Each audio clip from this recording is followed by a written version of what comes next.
महाराष्ट्र राज्यामध्ये एकूण 84 शाळा पोद्दारच्या महाराष्ट्रामध्ये आहेत।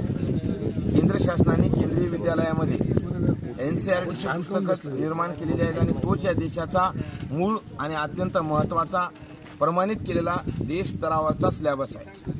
या पुस्तकाला बगल देऊन पोद्दार शाळेने स्वतःची कारखानदारी चालवण्यासाठी खाजगी पुस्तकं उघडलेली आहेत आणि या माध्यमातून 40 रुपयाला 30 रुपयाला जे काही NCERTचं पुस्तक आहे ते पोद्दार शाळेने 250 ते 300 रुपयाला पुस्तकं विकून पालकांची लूट महाराष्ट्रामध्ये एवं देशामध्ये करणं चालू केलेली आहे। आणि यामध्ये सर्व मंत्री आणि लोकसभेचे एवं आमदार किंवा विधानसभेचे सदस्य कोणत्याही प्रकारचा शब्द बोलण्यास तयार नाही। 84 शाळेमध्ये CBSE पॅटर्न शिकवल्या जात नाही। विद्यार्थ्याला आणि पालकाला खुश करण्यासाठी चुकीच्या पद्धतीनं गुणदान पद्धती अवलंबल्या जाते। कमी मार्क असताना जास्त मार्क दाखवल्या जातात, ग्रेड वाढवून दिल्या जातात।